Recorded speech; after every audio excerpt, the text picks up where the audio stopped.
Okay, we're reading 17.4. Yajante satvika devan sharaksham sirajasaha etan bhutaganam chanye yajante tamasadhana. In the previous verse, we discussed about the three modes of faith. So Krishna is describing them here. Men in the mode of goodness worship demigods, mode of passion worship demons, mode of ignorance worship ghosts and spirits. Purport. In this verse, the Supreme Person of Godhead describes different kinds of worshippers according to their external activities. According to scriptural injunction, only the Supreme Person of Godhead is worshipable, but those who are not very conversant with or faithful to the scriptural injunctions worship different objects according to their specific situations in the modes of material nature. Those who are situated in goodness generally worship demigods. Demigods include Brahma, Shiva, and others such as Indra, Chandra, and the sun god. There are various demigods. Those in goodness worship a particular demigod for a particular purpose. Similarly, those who are in the mode of passion worship demons. We recall that during the Second World War, a man in Calcutta worshipped Hitler because thanks to that war, he had amassed a large amount of wealth by dealing in the black market. Similarly, those in the modes of passion and ignorance generally select a powerful man to be God. They think that anyone can be worshipped as God and that the same results will be obtained. Now it is clearly described here that those who are in the mode of passion worship and create such gods. And those who are in the mode of ignorance, darkness, worship dead spirits. Sometimes people worship at the tomb of some dead man. Sexual service is also considered to be in the mode of darkness. Similarly, in remote villages in India, there are worshippers of ghosts. We have seen that in India. The lower class people sometimes go to the forest, and if they have knowledge that a ghost lives in a tree, they worship the tree and offer sacrifices. These different kinds of worship are not actually God worship. God worship is for persons who are transcendently situated in pure goodness. In Srimad Bhagavatam, it is said, Sattvam Vishuddham Vasudeva Shabditam. When a man is situated in pure goodness, he worships Vasudeva. The purport is that those who are completely purified of material modes of nature and who are transcendently situated can worship the Supreme Personality of Godhead. So here when we say worship, it is actually pure. Pure bhakti, Shuddha bhakti. The impersonalists are supposed to be situated in the mode of goodness, and they worship 5 kinds of demigods. This is called Panchopasana. Panchopasana. They worship the impersonal Vishnu form in the material world, which is known as philosophized Vishnu. Impersonal. Vishnu is the expansion of the Supreme Personality of Godhead, but the impersonalists, because they do not ultimately believe in Supreme Personality of Godhead, imagine that the Vishnu form is just another aspect of impersonal Brahman. So that is called philosophized Vishnu. Vishnu who has taken a form temporarily. Similarly, they imagine that Lord Brahma is the impersonal form in the material mode of goodness. That they sometimes describe 5 kinds of gods that are worshipable, but because they think that the actual truth is impersonal Brahman, they dispose of all worshipable objects at the ultimate end. In conclusion, the different qualities of the material modes of nature can be purified through association with persons who are of transcendental nature.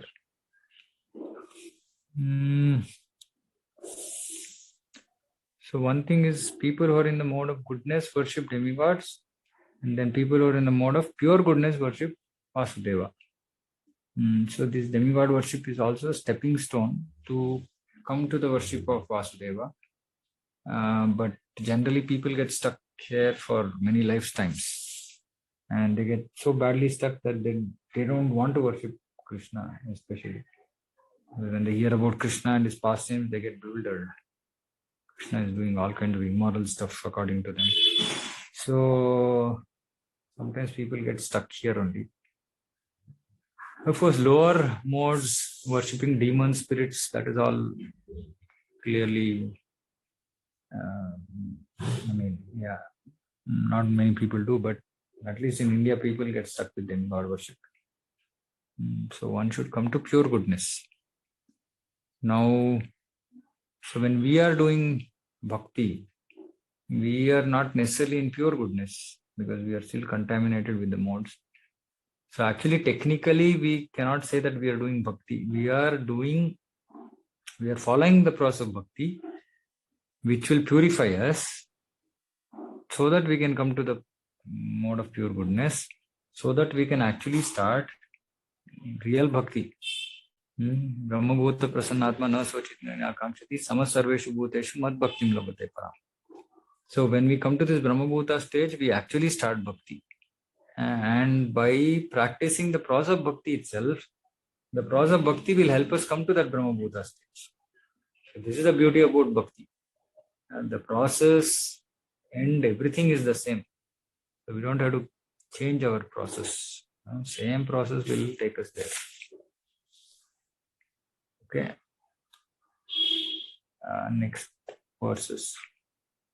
Ashastra vihitam ghoram tapyante ye tapojana dambhankara samyukta kamaraga balanvita karshayantah sharirastam bhutagramam acetasah mam chaivantah sharirastam tan vidhyasura nichayan. Those who undergo severe austerities and penances not recommended in the scriptures, performing them out of pride and egoism, or impelled by lust and attachment, were foolish, and who torture the material elements of the body as well as the super soul dwelling within are to be known as demons. There are persons who manufacture modes of austerity and penance which are not mentioned in scriptural injunctions. For instance, fasting for some ulterior purpose, so as to promote a purely political end, is not mentioned in the scriptural directions. The scriptures recommend fasting for spiritual advancement, not for some political end or social purpose. Persons who take to such austerities, according to Bhagavad Gita, are certainly demoniac. Their acts are against the scriptural injunctions and are not beneficial for the people in general. Actually, they act out of pride, false ego, lust and attachment for material enjoyment. By such activities, not only is the combination of material elements of which the body is constructed disturbed, but also the Supreme Personality of Godhead himself living within the body. Such unauthorized fasting or austerities for some political end are certainly very disturbing to others.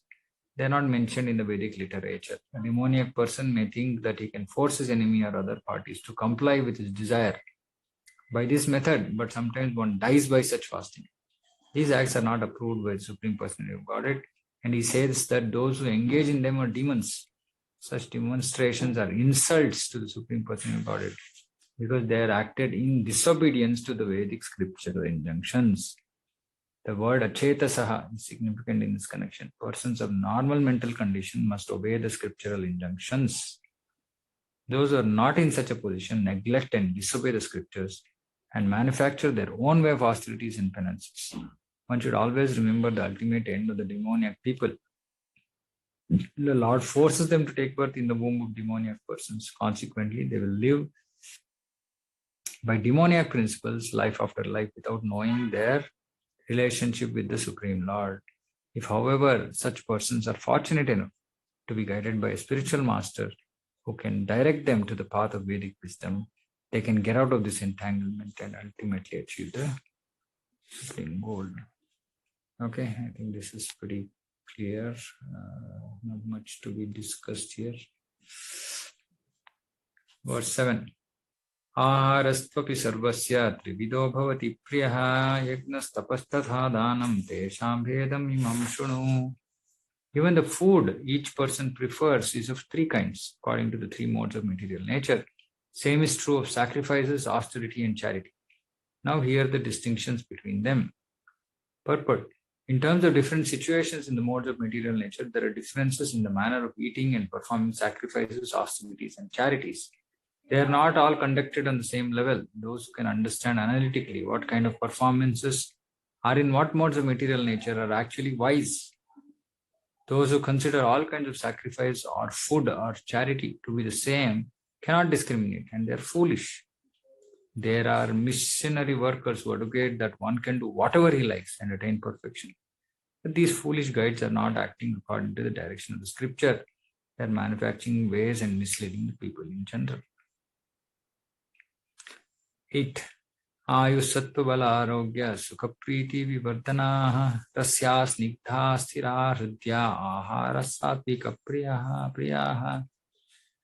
Foods dear to those in the mode of goodness increase ayu, increase duration of life. Ayu, sattva, purify one's existence. Bala, give strength. Arogya, health. Sukha, happiness. Priti, satisfaction. Vivardhanaha, vivardhana means increase. Rasyaha, what are these foods? Rasyaha, which are juicy. Snigdaha, fatty. Sthira, wholesome. Rudya, pleasing to the heart. All this is ahara satvika priya, which are for sattvic people. Then next verse, Katvam lalavana tushna tikshna ruksha vidahinaha ahara rajaseshta dukha sokamaya pradaha. Katu, bitter. Amla, sour. Lavana is salty. Ati ushna.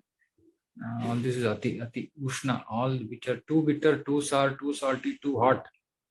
Tikshna, pungent. Ruksha, dry. Ruksha is dry. Yeah. Vidahinaha, burning. Burning. Are dear to those in the mode of passion. Such foods cause distress, misery, and disease. Too bitter, too sour, too salty, too hot, pungent, dry, and burning. It's all spicy food. Yata yamam gadasrasam puti paryushitam chayat uchishtam apicham bhojanam tamasapriyam. Foods prepared more than 3 hours before being eaten, except for prasadam. It does not include prasadam. Food that is tasteless, decomposed and putrid, and food consisting of remnants and untouchable things is dear to those in the mode of darkness. Remnants is like people nowadays, office and all, they eat from each other's dabba. This is mode of darkness. The purpose of food is to increase the duration of life. So Prabhupada is writing a purport for all the three, verses 8, 9, 10. The purpose of food is to increase duration of life, purify the mind and aid bodily strength. But purpose of food for today's world is enjoyment. Irrespective of whether the food is healthy or not, whether it increases duration of life, purifies mind. Now, Rajasic and Tamasic, they won't purify the mind. They will disturb the mind further. And like here, Krishna is saying, they are also these causes of disease. So we should only eat sattvic food at least, and then we should only eat prasadam. In the past, great authorities selected those foods that best aid health and increase life duration, such as milk products, sugar, rice, wheat, fruits, and vegetables. These foods are very dear to those in the mode of goodness. Some other foods such as baked corn and molasses, while not very palatable in themselves, can be made pleasant when mixed with milk or other foods. They are then in the mode of goodness. All these foods are pure by nature. They are quite distinct from untouchable things like meat and liquor. Fatty foods, as mentioned in the 8th verse, have no connection with animal fat obtained by slaughter. Animal fat is available in the form of milk, which is the most wonderful of all foods. Milk, butter, cheese, and similar products give animal fat in a form which rules out any need for the killing of innocent creatures. It is only through brute mentality that this killing goes on. The civilized method of obtaining needed fat is by milk. Slaughter the way of subhumans. Protein is amply Prabhupada is saying protein because people say animal fat protein. So he's saying protein is amply available through split peas, dal, whole wheat, etc. Foods in the mode of passion, which are bitter, too salty, too hot, or overly mixed with red pepper, cause misery by reducing the mucus in the stomach, leading to disease. Foods in the mode of ignorance or darkness are essentially those that are not fresh. Any food cooked more than 3 hours before it is eaten, except prasadam, is considered to be in the mode of darkness because they are decomposing.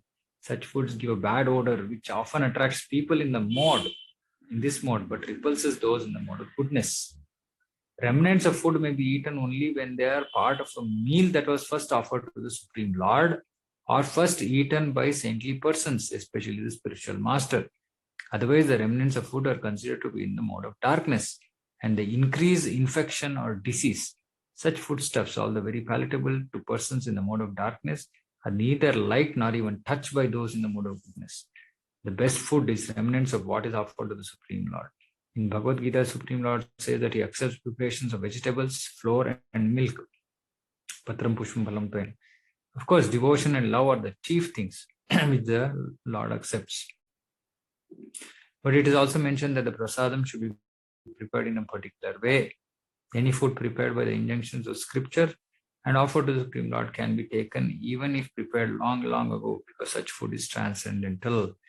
Therefore, to make food antiseptic, eatable and palatable for persons, one should offer food to the Supreme Person of God. In fact, prasadam, there are no, like in Chaitanya Charitamrita, on Sarvam Bhattacharya, Chaitanya Mahaprabhu comes that day. For some reason, Sarvam Bhattacharya is not got up early. Chaitanya Mahaprabhu comes with prasadam. Sarvam Bhattacharya is literally just getting up from his bed, not brushed his teeth or anything. But Chaitanya Mahaprabhu gives him prasadam and then he immediately eats it. And Chaitanya Mahaprabhu asks, what is this? All your Vedic, this one you follow so strictly.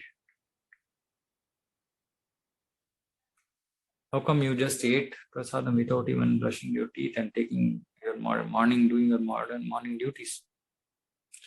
Sarvam Bhattacharya says that it is offense if prasadam is offered and that it is not eaten at that point of time. So that is the significance of prasadam. It actually overrides all other so-called rules and regulations. Okay. Apalakankshibhir yagno vididishto ya ijjate yashtavyam yeveti mana samadhaya satvikaha. Sacrifice. Now Krishna talks about sacrifice. Of sacrifice performed according to the directions of scripture as a matter of duty by those who desire no reward is of nature of goodness. So generally goodness is duty, no expectation in return. Across the board, all different characteristics. The general purpose, the general tendency is to offer sacrifice with some purpose in mind, but here it is stated that sacrifice should be performed without any such desire. It should be done as a matter of duty. Take, for example, performance of rituals in temples or in churches. Generally, they are performed with the purpose of material benefit, but that is not in the mode of goodness. One should go to the temple or church as a matter of duty, offer respect to the Supreme Lord, and offer flowers and eatables without any purpose of obtaining material benefit. Everyone thinks that there is no use in going to the temple just to worship God. But worship for economic benefit is not recommended in the scriptural injunctions. One should go simply to offer respect to the deity. That will place one in the mode of goodness. It is the duty of every civilized man to obey the injunctions of the scriptures and offer respect to the Supreme Person of Godhead. Abhisandhayatu phalam dambhartham api chaivayat ijjate bharata shreshta tam yagnam vidhi rajasam. But the sacrifice performed for some material benefit or for the sake of pride, we should know to be in the mode of passion. Sometimes sacrifices and rituals are performed for elevation to heavenly kingdom or for some material benefits in this world. Such sacrifices are considered to be in the mode of passion. Vidhihinam asrishtanam mantrahinam adakshinam shraddha virahitam yagnam tamasam parichakshate. Any sacrifice performed without regard for directions of scripture, without distribution of prasadam, without chanting of Vedic hymns and remuneration for praise, and without faith is considered to be in the mode of ignorance. Faith in the mode of ignorance is actually faithlessness. Sometimes people worship some demigod just to make money and then spend the money for recreation, ignoring the scriptural injunctions. Such ceremonial shows of religiosity are not accepted as genuine. They are all in the mode of darkness. Most people do this for this only. I do this, I will get something in return. So passion, ignorance. Okay.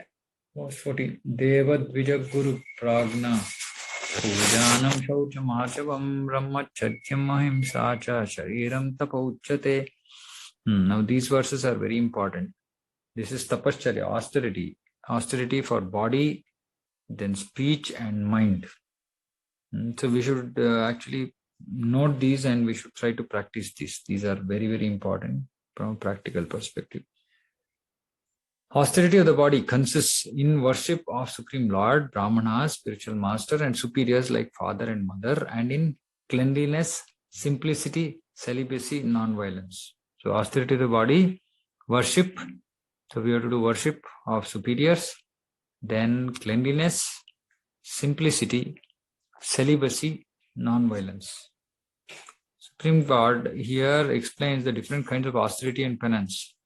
First, he explains the austerities and penances practiced by the body. One should offer or learn to offer respect to God or to the demigods, the perfect qualified brahmanas and the spiritual master and superiors like father, mother, or any person who is conversant with Vedic knowledge.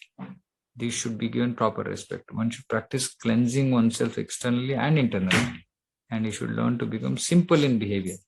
This we have discussed already, simplicity and all that.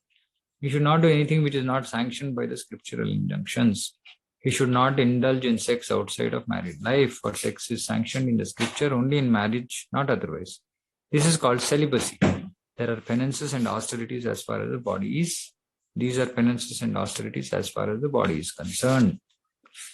Anudvegakaram vakyam satyam priyahitam chayat swadhyayabhyasanam chaiva vanmayam tapa uchyate.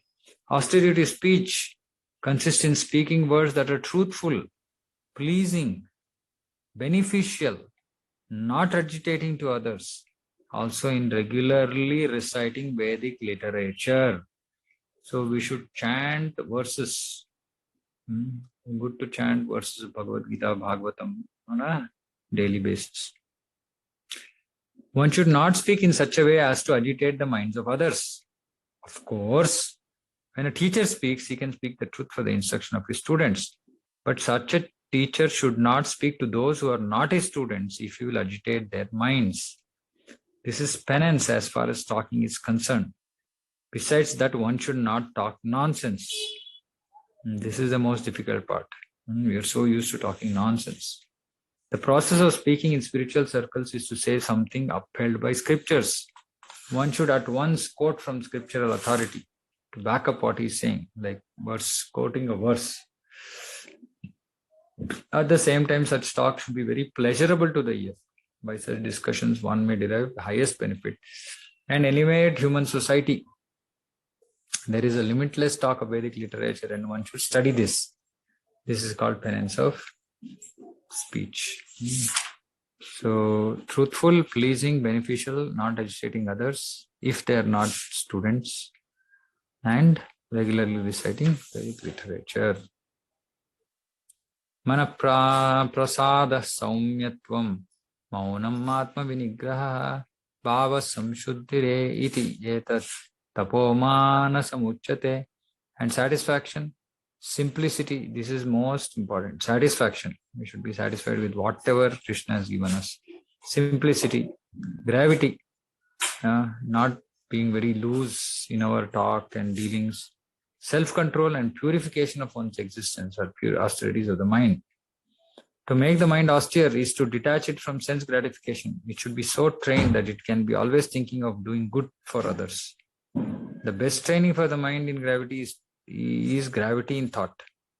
One should not deviate from Krishna consciousness and must always avoid sense gratification.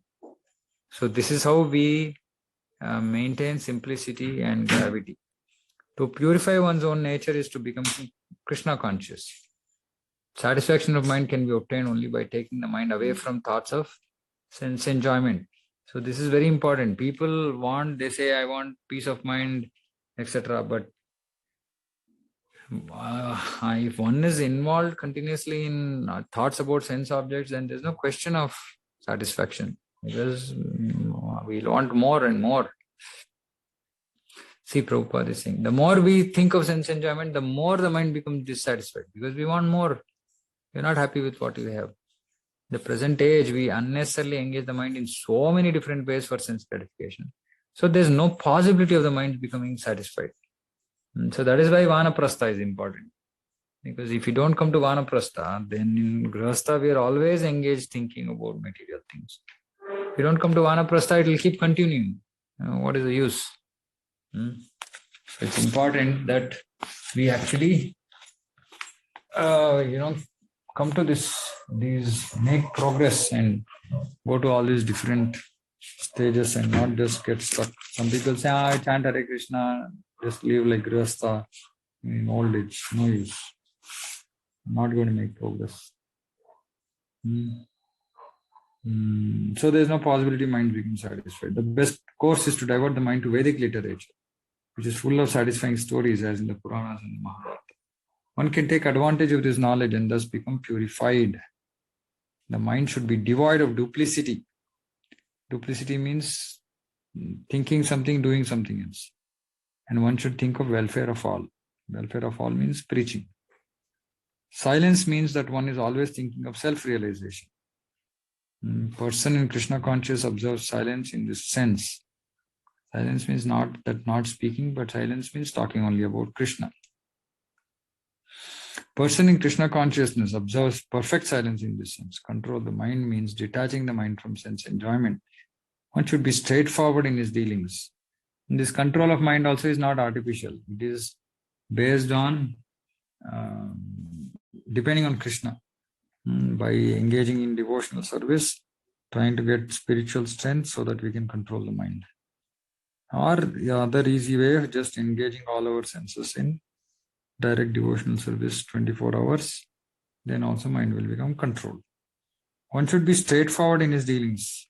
Straightforward, not scheming, crooked. Therefore, purifies existence. All these qualities together constitute austerity in mental activities. So this is very important to practice satisfaction. So we should remember, I should be satisfied with whatever it is there. Simplicity, we should be very simple in our dealings. We should not have any ulterior motives. If you have some ulterior motives, then we become crooked.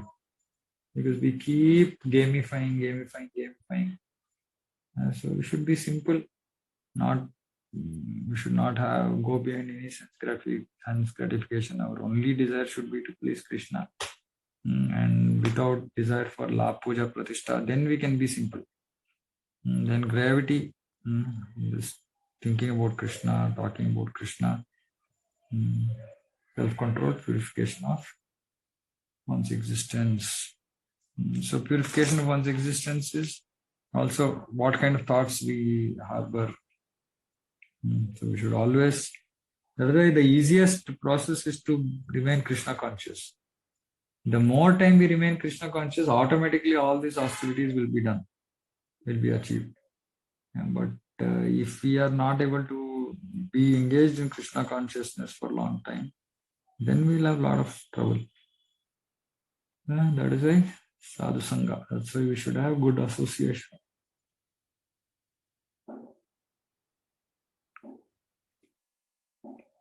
Okay, we'll finish.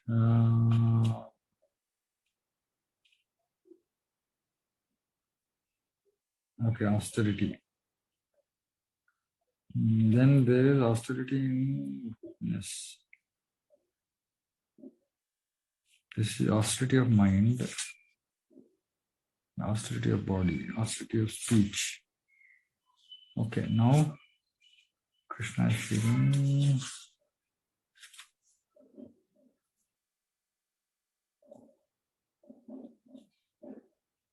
Okay, Saddhaya paraya taptam tapastatri vidham narai aphala kankshibir yuktai satvikam parichakshate. This threefold austerity performed with transcendental faith by men not expecting material benefits but engaged only for the sake of supreme is austerity in goodness. So we talked about austerity of body, mind and speech, and now how should these austerities be done? Those who do it only for the sake of doing it, not for the sake of the supreme, not for material benefits, is in mode of goodness. Next verse, Satkaramana pujartam tapodambena chaivayat kriyate taddiha proktam rajasam chalam adruvam. Penance performed out of pride and for the sake of gaining respect, honor, worship is in mode of passion. It is neither stable nor permanent. Sometimes all these are executed to attract people and receive honor, respect, worship, etc. Persons in the mode of passion are arranged to be worshipped by subordinates and let them wash their feet and offer riches.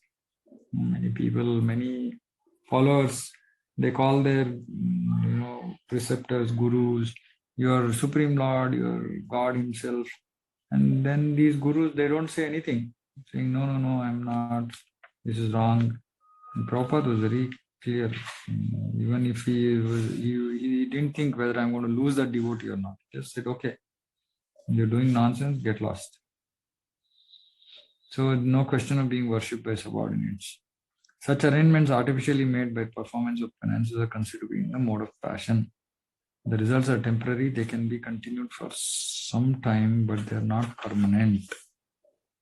Moodagrahenatmano yat pidaya kriyate tapah parasyotsādanārtam vā tattamasam udahritam. Penance performed out of foolishness, with self-torture, or to destroy or injure others is said to be in the mode of ignorance. Hiranyakashipu. Penance undertaken by demons like Hiranyakashipu performed austere penances to become immortal and kill the demigods. He prayed to Brahma for such things, but ultimately he was killed. To undergo penance for something which is impossible is in mode of ignorance. So it is out of foolishness that he did. It's also self-torture because his body was really reduced to bones, or to destroy or injure others. Okay, so we'll stop here. Charity, we'll continue our next session.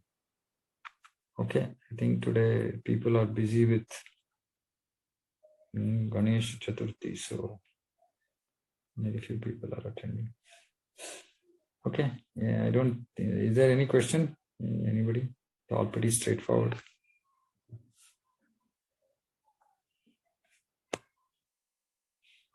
Okay, these verses are going to be like this 17th and 18th chapter, except when we come to the last part of 18th chapter, then we'll have some discussion. I think till then it will kind of move like this only, because mostly it's all Gnana, not much to discuss, just application and pretty straightforward. It has to be done. That's all. We have to just be conscious and apply these things in our life.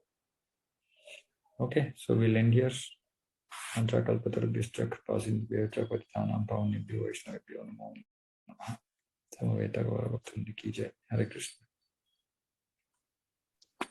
Hare Krishna. Hare Krishna. Hare Krishna. Hare Krishna. Hare Krishna.